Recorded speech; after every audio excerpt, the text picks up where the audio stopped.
Shalom, everyone, and welcome to our weekly Zohar class. Although it's also tonight is the beginning, the Rosh Chodesh of Tammuz, Cancer, the month of Cancer.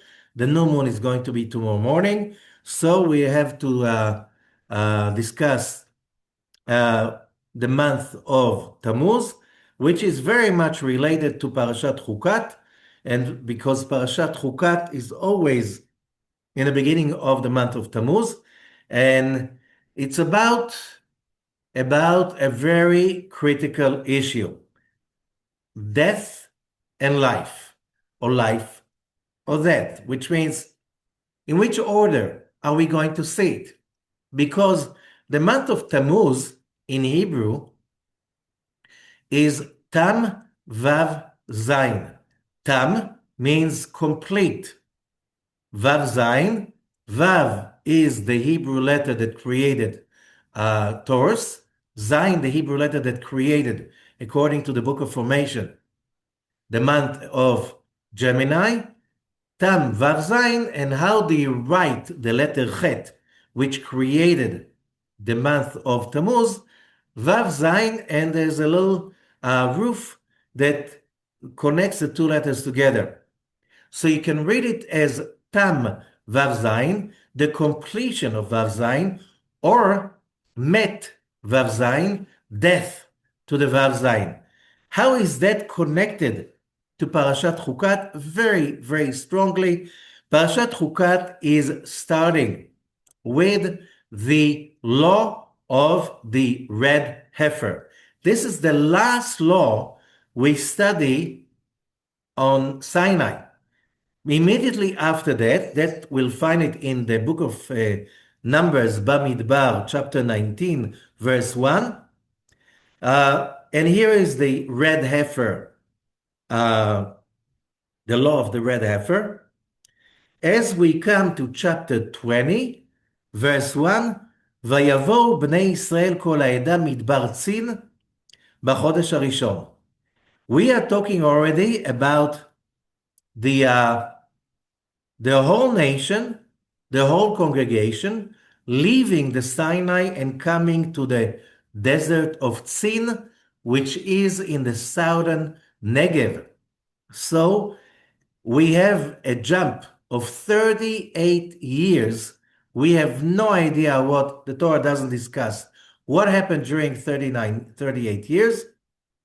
And now we are coming back after it's 40 years of the desert are over, and the children of Israel are coming on, as it says, B'chodesh harishon, the first month, and Vatamot sham Miriam vatikaver sham, and Miriam passes on over there, and she is buried over there. Okay, and then we have the story of hitting the rock, in which Moses is being punished, Moses and Aaron, not to enter the promised land. Are they punished? Or basically, as we said before, they need to step aside so the rest of the nation can shine. Miriam passes on the first month. It's the 10th of the month of Nisan. And then after that, the story continues. After the well of Miriam is being revived to give the nation water, then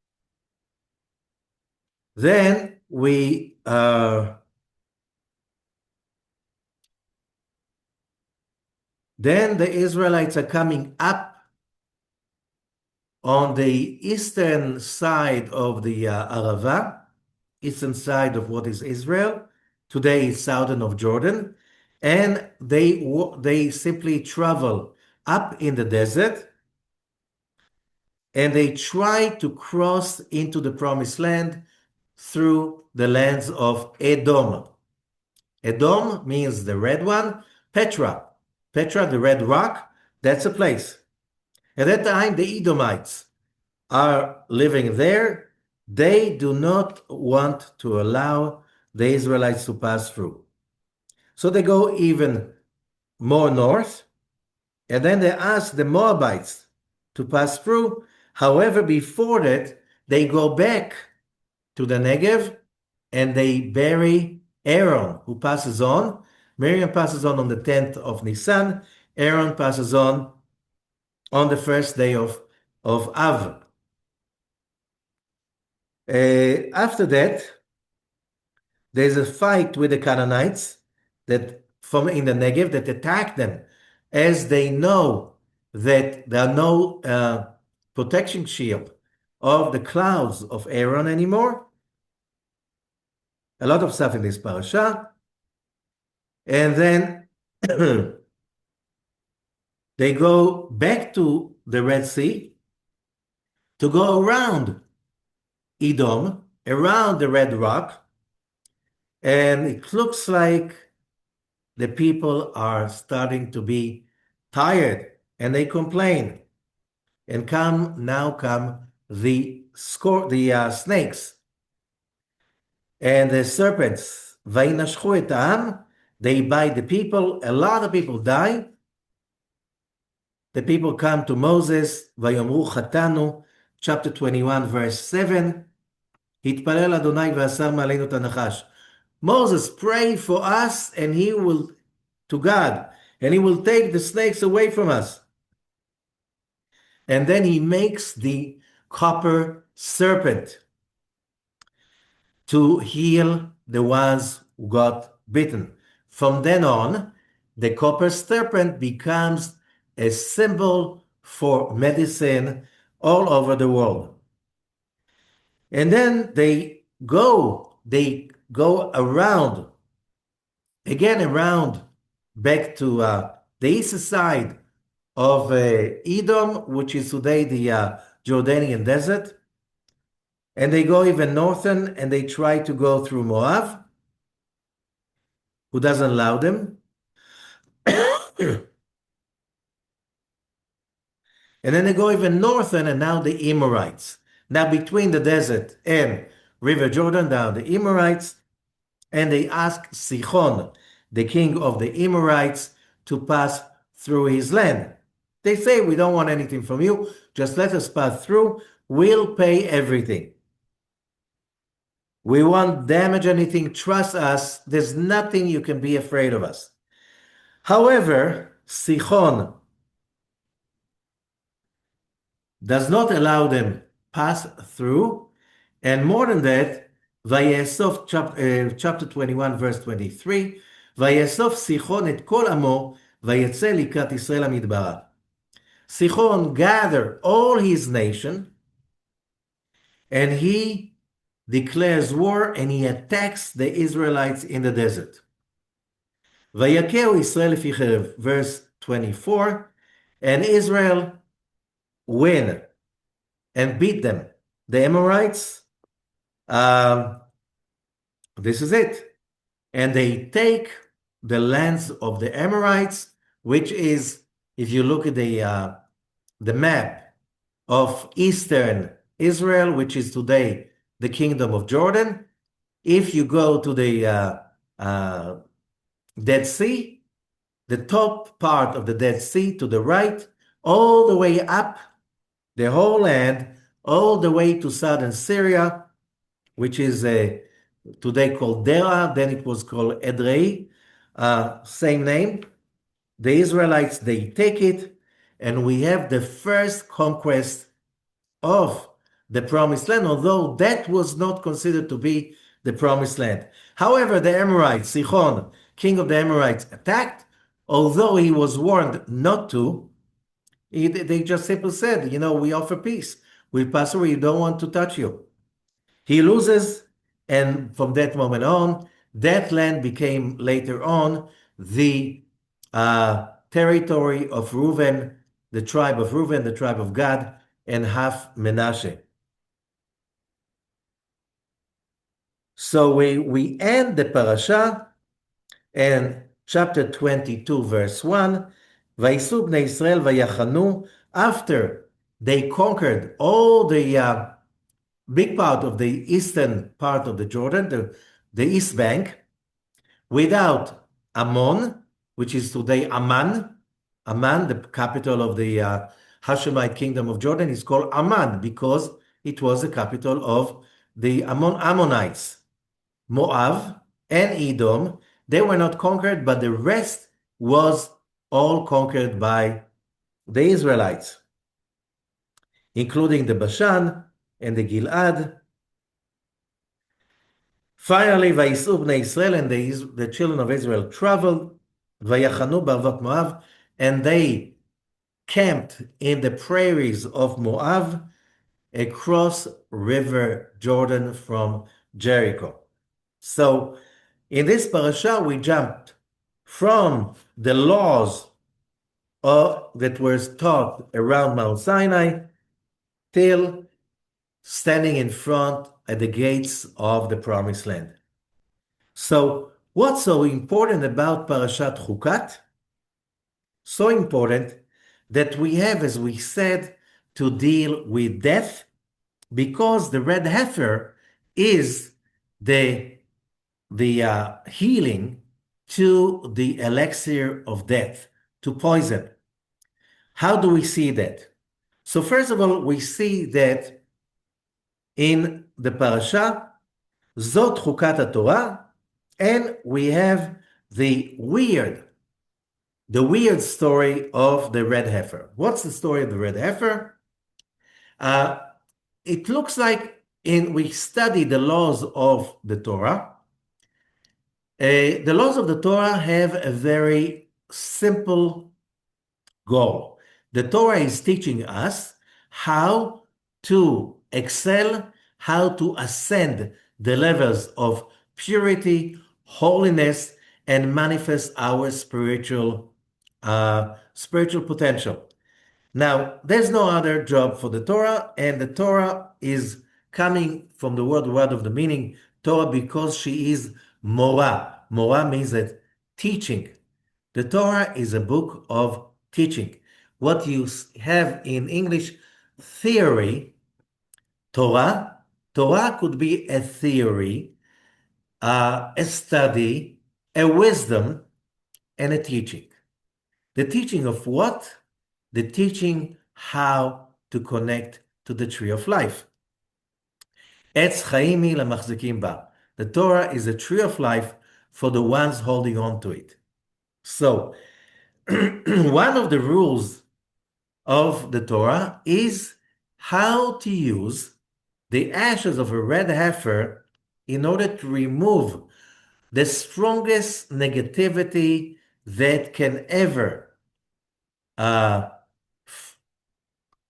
block our spiritual journey, which is the negativity of death. The power of death is extremely strong when you are, when you see death, when you witness death, when you are part of death, when you are in a cemetery, when you are next to a dead body, it always leaves an emotional baggage. What the Torah is teaching us, it's not just the emotional baggage, there's a metaphysical force that blocks spiritual growth. And in order to reach very high levels of spiritual connection, you need to remove that negativity, that impurity. In Hebrew, tum'ah. Tum'ah means impurity, but it's coming from the same word as atumah, which means blocked, which means something that you cannot penetrate. So the highest level of impurity is the impurity of death. How do you get impurity of death? When you are touching a dead body, when you are in the same room with a dead body, and and that cannot be removed unless you're using that potion that is made from the ashes of the red heifer. How do you do that? So you take a red heifer, which is a young red cow, And today, they're growing already red cows in a few places in Israel. So in case Mashiach comes and he wants to build the temple, we already have red cows ready. Red cows, why red cows? So the Zohar explains to us what does it mean. It needs to be a red cow, red heifer, young cow, that never served anyone. So we learn, many rabbis say that's a proof that you can't understand and there's no way your brain can understand the laws of the Torah. The Zohar does not hold on to that idea. The Zohar says that we can understand this idea, and the Zohar explains this way. It's a very important thing, and so you should really careful understand it. The Zohar is starting on Zohar verse 4 of the Asulam commentary. And Rabbi Shimon and Rabbi Abba, Rabbi Elazar ורבי יצחק, היו נמצאים בבית רבי פנחס בן יאיר. So all these rabbis were guests in the house of Rabbi Pinchas ben Yair.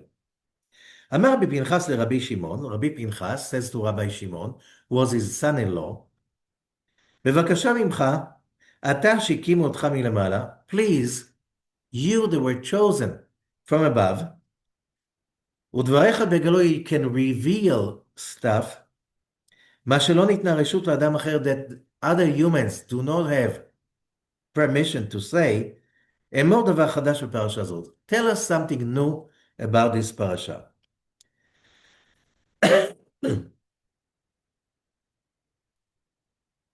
So Rabbi Shimon says to Rabbi Elazar, his son, Elazar, קום על מעמדך, get up and stand, אמור דבר אחד פרשה זו.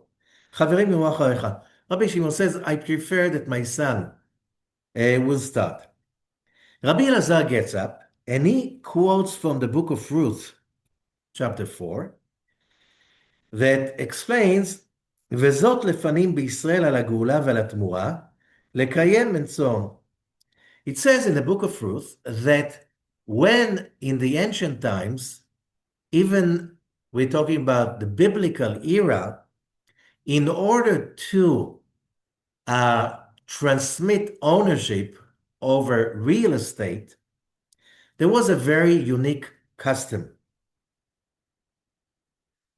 Because let's say you go to a farmer, he has some cows in the pasture, and you say, I want to buy a cow. Okay, and he says, okay, each one of these cows is about 10,000 shekels.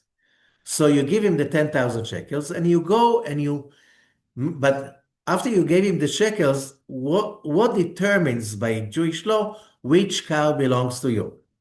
So the cow that you go to and you take her by the rope and you lead that cow away, that cow becomes yours. Let's say you were in a car dealership and you wanted to buy a car, and there are like 10 of the same car, the same 10 items of the same car exactly. Which one belongs to you? By Jewish law, the one that you got in and you drove away after you paid the price. Let's say you are buying a garment, and there are 10 of them on the shelf. After you paid the owner, which one is yours? The one that you took with you. If you understand, there's something that happens the moment you pull, you take, you hold that item or beast or animal, it becomes yours. It's called kniya bimshicha.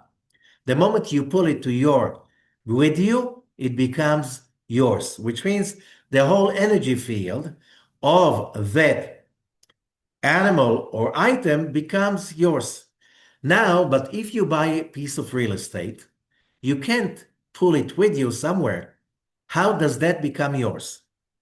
So the seller, after you pay him, the seller will take him off his shoe and put it in your hand, concentrating to deliver the ownership. We know ownerships are energy. How come can I enjoy anything only after I have the ownership? Otherwise, it is a theft. I cannot enjoy what doesn't belong to me, and therefore, on Mount Sinai, we already heard, do not steal. Why? You cannot steal bliss. So yes, you can steal a cow, but you cannot steal the bliss that the cow delivers. Everything in this world is basically the light of God manifesting through something, a projection that we look at it as physical. It's not really physical. What does it mean physical? It's energy. The moment I buy something and it became on my ownership, the moment I do that, something in the energy field of that I bought is changing. Now, if somebody else is trying to use it, it's not open for them to use. Therefore, we say there's no bliss. Why? I cannot use it to funnel God's bliss into my life. Therefore, stealing is not really wise. You can steal the external garment, manifestation of whatever that thing is. You cannot steal the internal frequencies, energy field, whatever you want to call it, and the bliss of God that is supposed to flow through what you just took. So, how, therefore, the Torah is giving us all kinds of laws. How do we change ownership so we can not just change ownership visibly, but also spiritually in the unseen dimension, so I can be connected to the bliss, to the energy field, to the powers of God that are manifesting through that physical thing that everybody can see with their physical senses. So what happened was that after there was an era, says the Zohar, verse 6, the law of the Torah was to deliver ownership with a shoe. The owner will take off his shoe, put it in the buyer's hand, and with the shoe, he meant to deliver the ownership, the energy, the power, the frequency, that it will be from now on connected to the buyer out of his will and intention. So why a shoe? The Zohar is asking. Verse 7, בואו come and see. כתוב, ויאמר אל תקרא ולום, של נעליך מעל רגליך. When Moses has his revelation over the burning bush on Mount Sinai, God says to him, don't get close, take your shoes off your feet. And he's asking, V'chilama kanal, why a shoe? However, the shoe is basically what connects it to the physical earth, to gravity. That's what connects us to earth, to this physical world.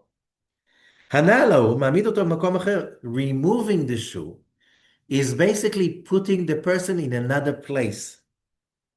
Whoever takes the shoe, מעביר את הנותן אותו, delivers the giver, מעולם זה from this world, מעמידו בעולם אחר, and delivers him into another world. which means when I buy a piece of real estate, okay, after I gave the money, everything has been signed, still, I'm not the owner of that property. How would the earth know that I'm the owner of the property? Only when the owner takes off his shoe and puts it in my hand. With the meaning, now I'm a different person because now my status is changed because I'm now the owner of that property, that piece of land. And therefore, as a Zohar is something very, very out of this world, listen carefully, על כן כל מה שנותן המת בחלום לאדם הוא טוב, אבל אם לקח כלי מן הבית הוא רע, כגון שלקח הנעל שלו. And therefore, when you have in your dream, somebody visits you who's dead, and he gives you stuff, that's good. But if he takes stuff from your home, that's not a good sign, especially if he takes a shoe. Because if he takes your shoe, it means that he is delivering yourself from your world, the world of the living, to his world, the world of death.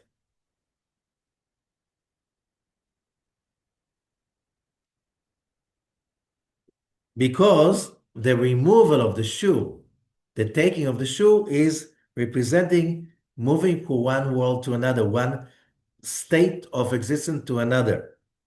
So if you see somebody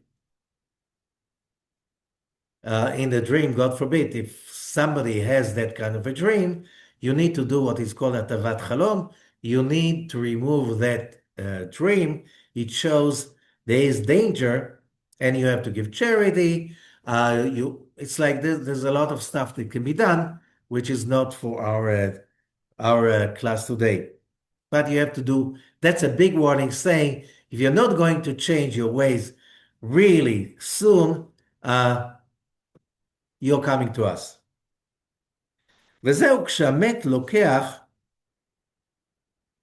אותו. So the same thing, when you have chalitza, another Jewish law, where in the Torah, when somebody passes on, he leaves a widow without any children, he has brothers.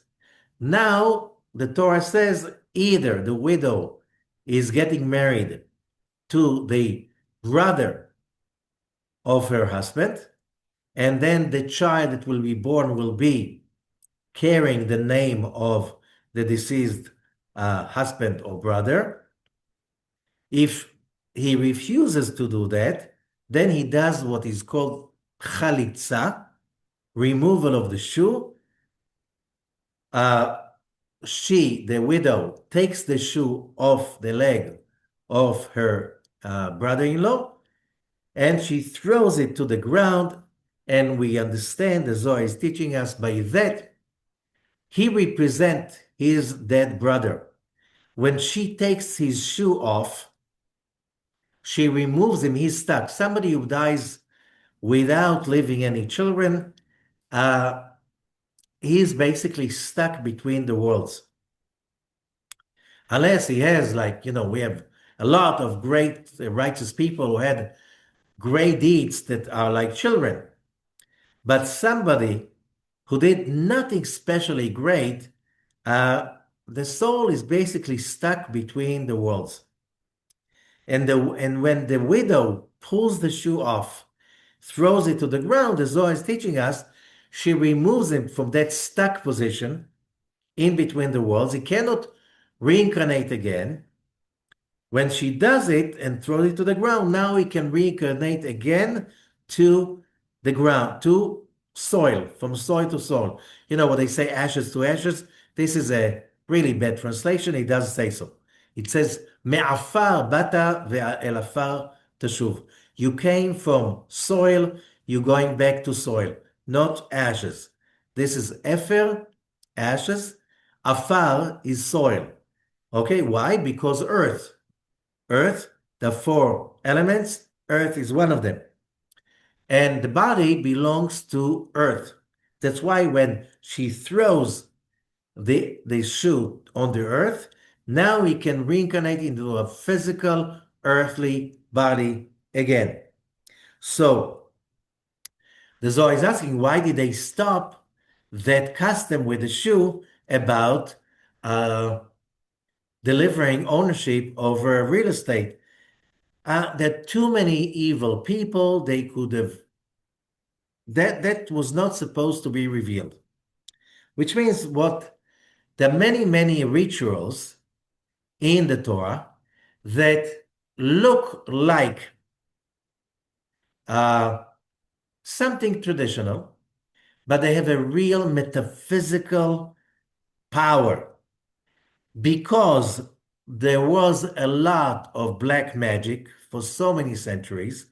The sages decided to hide it and to go into denying there's any metaphysical idea behind it in order for those people who are hungry for power would not access to those secrets. Same thing with the red heifer. Now that we can study Kabbalah in public, because people don't believe in witchcraft, and then they don't believe you can make money out of witchcraft. And therefore, we are not afraid that people are going to use that information. They won't even know how to, because people are so like, how would we say, they're so magicless, there's no way they would even think about using it in a bad way. Anyway, so what is the story of the red heifer? So the Zohar explained to us, we'll make it very short. We know there are four holy beasts in the chariot of Ezekiel, Ezekiel chapter 1. You have a face of a lion to the right, a face of an ox to the left, which means the ox has within it, the animal, the ox, the power of judgment, left column, Gevurah, fire. Now, if you take the cow, says the Zohar, which is a female ox, this is left column of left column. If you take a red cow, it's a triple left column. And now to make sure it's really left column, you make sure that cow never ever gave service to anyone. It's a pure left column energy. Now, red cow, red heifer, that never served anyone. Nobody plowed with her. Nobody used her for anything. She just took, okay? Pure judgment, pure negativity, pure left column. And now when you slaughter that cow and burn that cow to ashes with fire, left column, and you add cedar tree and hyssop, you're going to get a potion that you add that ashes to spring water. That potion can reverse the worst judgment of them all, which is death. So whoever has the impurity of death, which means that impurity of death prevents all of us from reaching much higher levels of spirituality. Right now, because we all touched death, either being in a cemetery or being in a hospital when somebody dies, or being in a room with somebody with a dead corpse, or something like this, or touch somebody who has been to, it's very contagious. If you just touch somebody, which is the moment you're born, and the midwife or the doctor held you, that's it. They gave you that impurity. So the only way to cleanse that impurity is using the potion that is made from spring water and the ashes of the red heifer. Now, in order to participate in the temple work, even to go on the temple, you had to go through that process of purification. Everybody who went into the temple in the ancient days had to go through this process before they got in. Any Kohen or Levi who ate, or anybody who ate the sacrifice, either the Passover sacrifice or the daily sacrifice, whatever, any sacrifice, had to eat it pure without the death impurity. Since the destruction of the temple, that tradition is gone. There were a lot of sages that had access to remnants of the red ashes that were left from the temple. Even Rabbi Zechariah is telling his students that he knows about a place in Jerusalem where there's a jar with ashes of the red heifer. And when Mashiach comes, he will find that jar, can purify himself so he can get up to the Temple Mount in order to restore the work of the temple in Jerusalem. But what is it for us? Because right now, you can't buy ashes of the red heifer on Amazon. Okay? You cannot order it by any way. You cannot go. There are places, the ranches in Israel, they raise the red heifers. They are not for sale. And they can't make ashes of red heifer from them, not yet. Not yet. What's in it for us? The fact that when we read this parasha, we can go deep inside to purify ourselves. What to purify ourselves from? So we spoke about it a lot through the last three parashot. Ba'alotcha.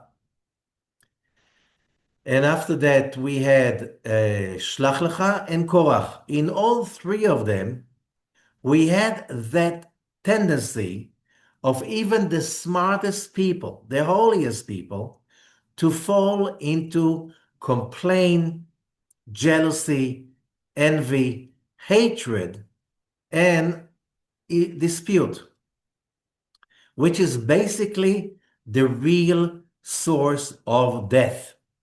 Which means, how does a person die? It's every time we touch that energy of left column, which is the ox. The red cow is the left column of the left column, and the red cow is triple judgment. When a person is so deep into judgment, into hateful, into complaining, into being spiteful, into rebelling against everything, complaining against anything, which means basically, who do you hurt when you do that?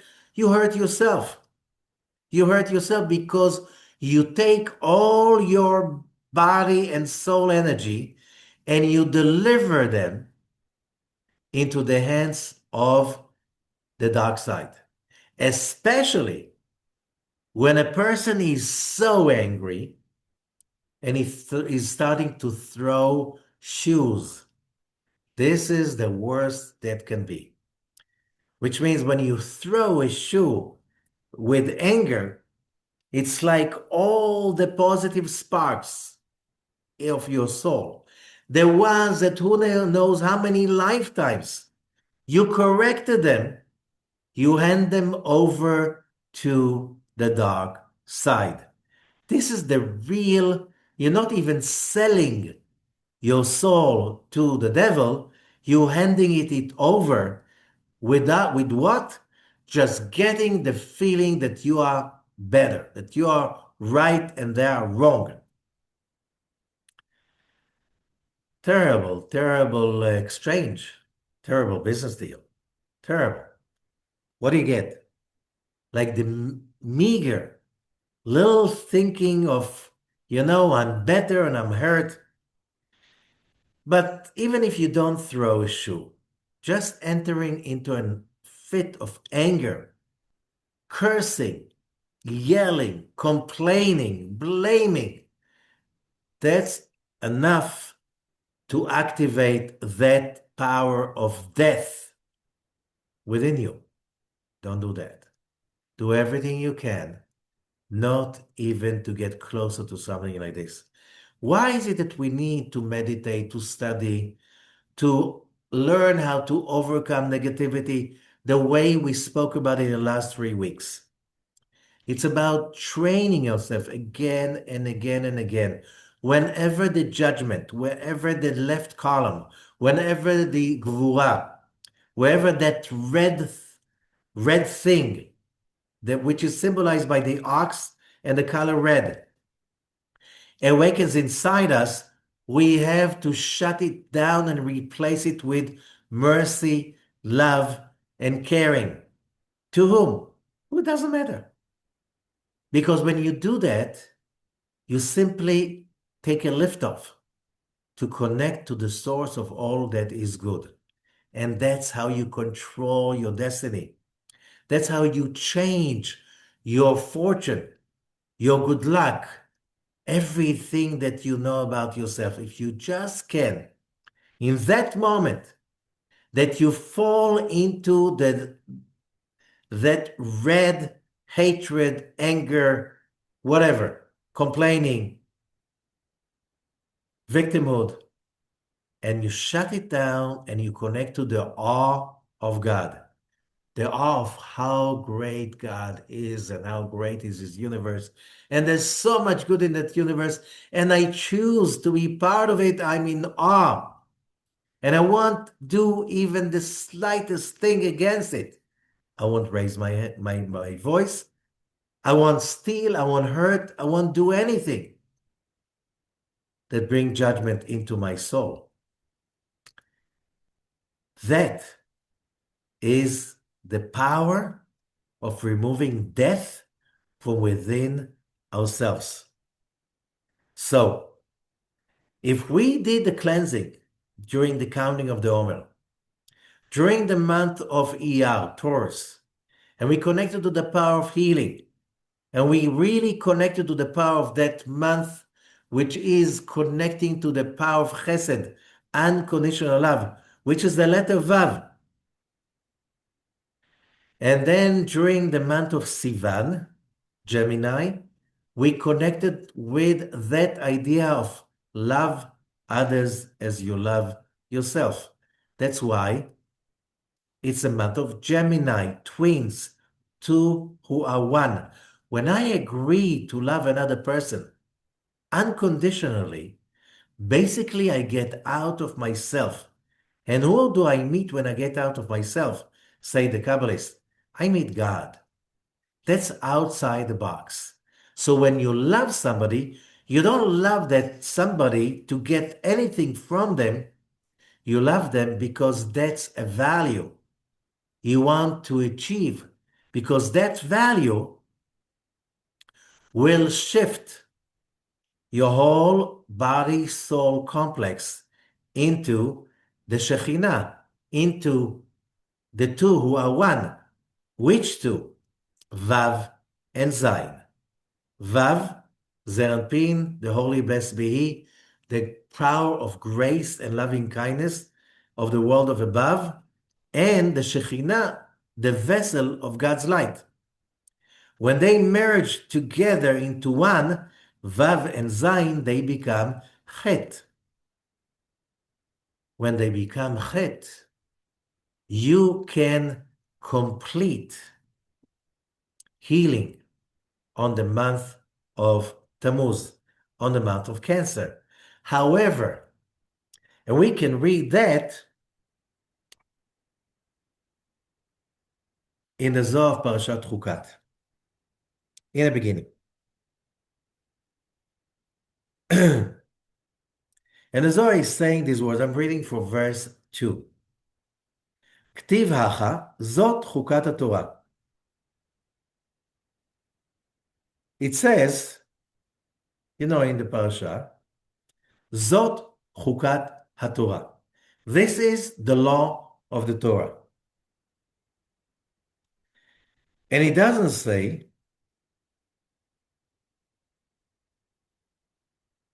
וזאת התורה. There's another place. We have the verse, וזאת התורה אשר שם משה לפני בני ישראל. And this is the Torah that Moses put in front of the nation of Israel. Why here it says וזאת, and here it says only זאת? What's the difference? מה בין זה לזה? הוא משיב אל הסוד עליון הוא. And he answers, this is a divine secret. וכך למדנו, וזאת התורה, when it says וזאת, the letter vav, זאת, זאת means this is. Ve means literally the letter vav and, A and D. Okay? That grammatically, that's what it means. To add up something. However, when it says וזאת, הוא להראות שהכל הוא בייחוד אחד. When we say וזאת, it is to show, so it looks like, that's a way of expression. No, nothing in the Torah is just the way of expression. Okay? It's just the way of saying it. No, every letter is a secret. So what does it say? When you have the vav is Sfirat Zeranpin. The vav is the spiritual dimension of our thinking. And when we add up Zot is the Shekhinah, Knesset Israel, Malchut. So we unite the spiritual dimension with the physical vessel dimension. What would we do? We unite the spiritual realm with the physical realm. The moment we do that, with our thoughts, with our minds, with our hearts, with our desire, which means, yes, I want my life to be good. Yes, I want my life to be fulfilled with bliss. However, I understand that in order to achieve that connection to the source of all that is good, I need to activate the grace, the giving, the Kohen, the love first. That's why we said many times, you should start with the right foot. And that's why when we say vezot haTorah, why and this is the Torah? It is about uniting ve, the vav, zot is the Shekhinah, is Malchut. When we unite them together with harmony, the spiritual dimension, the dimension of the soul with the physical dimension, the dimension of the body, whatever the body needs, we created harmony, convergence, that now it's like the body rests sure in the soul, rests sure in the body, and the soul is managing the body and leading the body to connect to the eternal light, spirituality. So when it says וזאת, אלא הרי למדנו שהוא להראות, this is to show, שהכל אחד בלי פירוד, that everything is one without separation. Also, the month of Cancer, the month of Tammuz, you have the two letters Vav, Zeranpin, the upper spiritual dimension, and Zain, Malchut, the Shekhinah, united together. But there's another way to paint the letter Chet. You can paint it as a gate. And then it is the gate for the devil. לפתח חטאת רובץ. אל תפתח פתח לשטן. The sin lies at the gate. Do not make an opening for the devil to come in. Where is that coming from? When the chet is just, the top, doorpost, and the lintels, and that's how the letter chet looks like, this is the gate for negativity, the gate for the evil inclination. what makes it the gate for evil inclination, or what makes it the unity between the soul and the body, the spiritual dimension and the physical dimension, our attitude. So on one hand, you can find in the month of Cancer, the month of Tammuz, the completion in Vav Zayin, which means most of the journey in the desert was the month of Iyar, correcting Taurus negativity and judgment, the ox, and then Mount Sinai revelation when the whole nation agrees to be one, accept the idea of love others as loving myself. That awakened the Mount Sinai revelation. And the result would have become when Moses comes down with the two tablets on the 17th of Tammuz, he comes down with the tablets, the first set of two tablets. The people await him, embrace him and the tablets, Mashiach, redemption, and then the nation of Israel goes to bring that message to the rest of the world. Didn't happen. That it could have happened. There is a parallel universe in which that happened. But what we know is the result when it didn't happen. But if it did, what if the Israelites did not commit the sin of the golden calf? Again, here's an ox, a calf, and a cow. All of it is about taking the judgment and using it, not removing it, not detaching from it, not killing it, using it basically for holiness. How?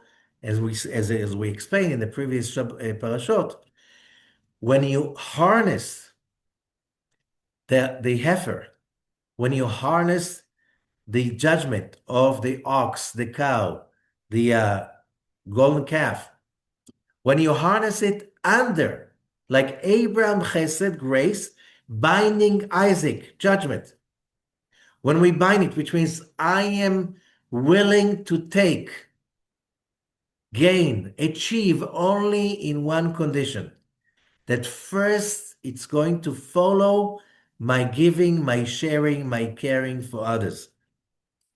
When you overlay the chesed and you connect with that frequency of the chesed to the real spiritual dimension, now you can transform the judgment, which is represented by either Isaac in the story of the binding of Isaac, or the calf in the story of the golden calf, or the ox in the story of the Merkava, Ezekiel chapter 1, or the heifer, the cow, the red cow here in Ḥukat.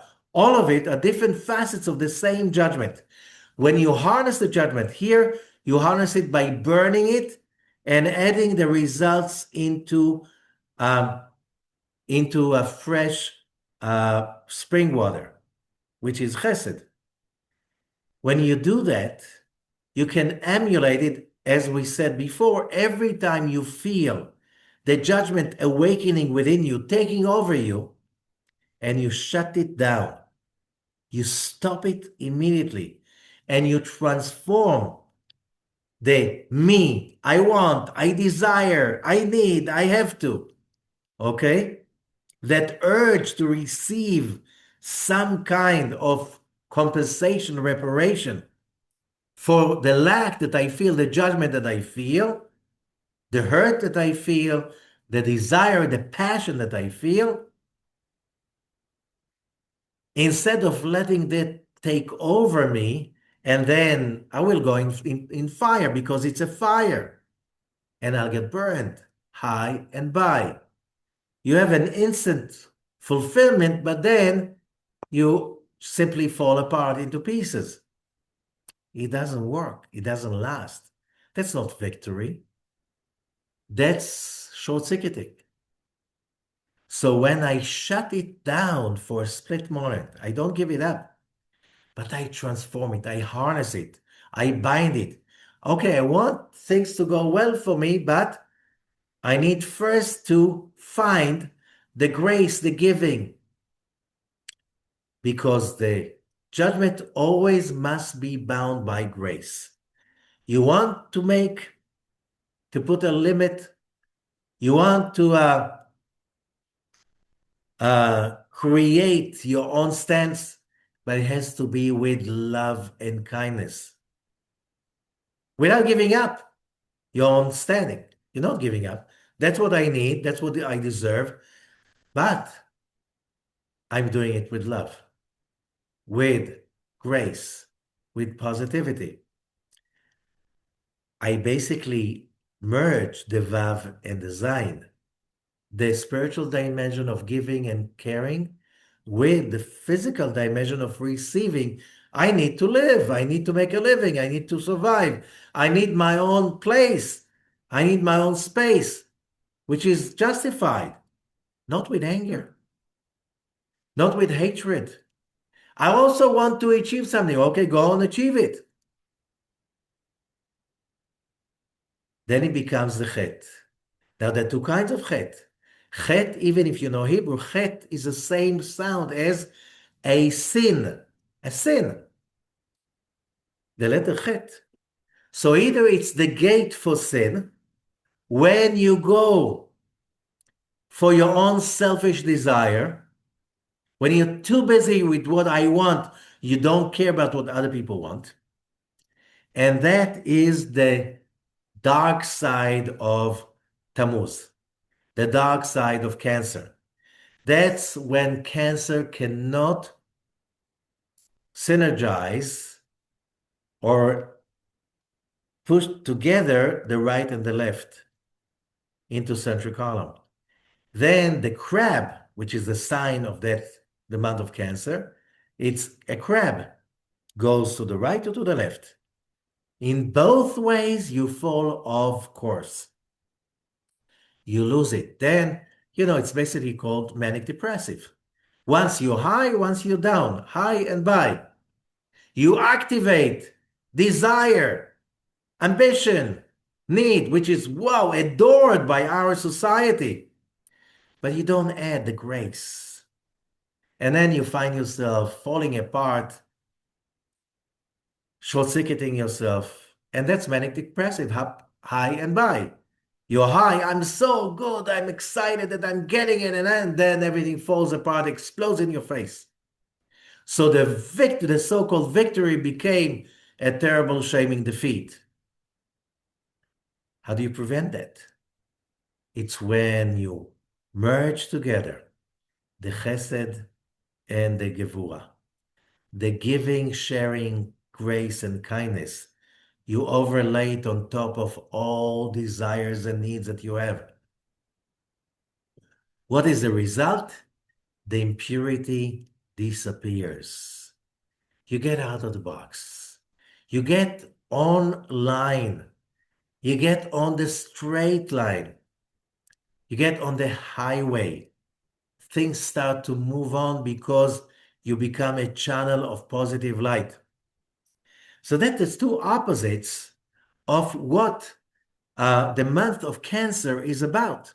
So therefore, the month of Cancer is about death and life, which means if there was no sin of the golden calf on the 17th of Tammuz, 17th of Tammuz would have become the greatest holiday of the year, the holiday in which we, the nation of Israel, received the Torah, embraced it, accepted it, and brought immortality to the face of the earth, and started from that moment on to spread it to everywhere, every human life. Wow, amazing. We missed it. We missed it. We wanted it here and now. We wanted to feel safe all over again, so we built the golden calf. You know what? We didn't build it. We allowed the Erevav to build it. What's the difference?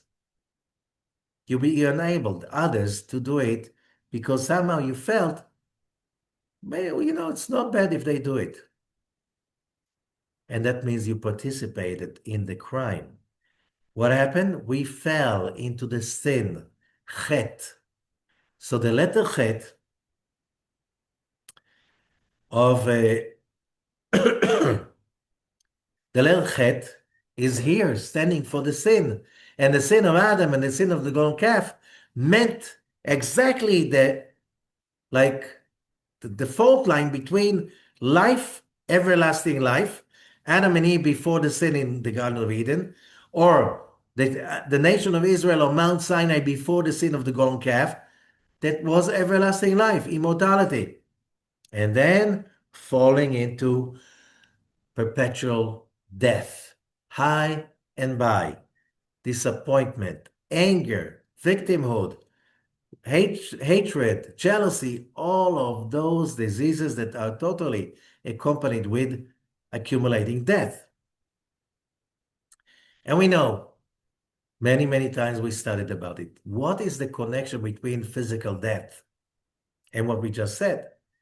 When people try to get high, to be successful, they try to take and to take and to take selfishly money, power, and so on, and then it hits them like a brick of walls. And then they get disappointed and they give up on life anymore. So what is death? When you gave up living, that state of mind is the starting point for the failure of your immune system, the failure of so much, and the result, degenerative diseases. Could be inner organs, could be cancer. All of them start with that giving up on life because it's not fun anymore. However, when we overcome the grace, the love, the chesed over every judgment that we feel consciously, we train for that daily by studying Torah, but made it by meditating during prayers over the holy words and the different prayers and meditations. You start to live bigger and bigger and bigger. You get more excited about life. Okay? And then you get the power of healing. And that's what healing is. Healing, according to research, is first of all, you basically relinquish your death wish. You change your attitude towards life. Instead of will never be better, it's only going worse. You really get a new vision, exciting vision, strong enough to change the frequency of your deeper parts of the brain. And when they change, the whole body consciousness change and your body starts to heal itself. And that's the red heifer. Antidote to death. That's also the serpent, the copper serpent. How do you say it in Hebrew? Nechash, nechoshet. We have few elements, right? We have the chesed, the element of water. But it's also silver. You have gevura, judgment, fire. That's also gold. You have center column, which is air, the element of air, okay, but it's also copper. So we have here the copper serpent. When you fall into complaining, you complain about how this world is being managed. You basically complain about God. You're basically not really willing to take responsibility for what's happening to you. That's a copper serpent, the symbol of medicine in many, many places around the world. It's all from here. And the cow, of course, the first vaccination. The word vaccination comes, I say every year, from the word vaca in Latin, lavash in French, a cow. because the first vaccination was made by Dr. Edward Jenner in England using cowpox to vaccinate against smallpox. And here we have the cow giving its name for vaccination. So why does the ashes of the red heifer impurify the ones who are pure? Only a slight impurification. The impurity of death, it needs 1 week to heal. With using the potion a few times during that 1 week, the person, the Kohen that apply that potion, he is pure and he becomes impure. But it's a slight impurity, just going to the mikveh, just dipping in a spring is enough to remove it for that day. So that's it. It's a slight one. The same thing. When we take a vaccine, there is a small reaction. We get sick a little bit for a few hours, for a day, but then we are immune. Then we are immune to the disease. Same over here. Why? Because the same way the vaccine awakens our immune system, and the reaction is sometimes violent, makes us feel that we are a little bit sick, but then we're immune. Same thing, the awakening of judgment of the potion of the red heifer, if somebody is already pure, it's awakening judgment, and he becomes a little bit impure. He needs just water, chesed, and it's over. So we have in this parasha so many secrets of healing, because the month of Tammuz is a month that we have to use all the ideas that we studied with in the last few months in order to remove death from within ourselves. All that pain, all that blame, all that victimhood, all of that hopefulness, or let's say the opposite, the lack of hope, this despair, the belief system that we are never going to make it any time anymore. This is the time, this month, to fight against it. How? With chesed. How? To not fall into negative emotions. Simply transform them into positive emotions. And then you turn the gate of death, the letter chet, into Vav Zayin, what the Torah is saying, Ve-zot. Vav and Zayin. Vav, the upper world, Zayin is the physical world. When you bring them together, spirituality and our everyday life, you create the gate of life. And now you take over the letter Taf, which is the moon. Okay, and the moon, the letter Taf, is again like right and wrong. Life is not about right and wrong. Black and white. No, it's not about black and white. It's about life. And life is above life and death. It's above black and white. Life is about being there, seeing the judgment, overcoming it with love, with certainty, with the awe of God. And then we turn the death into life. Shavua Tov, and a great month for all of us.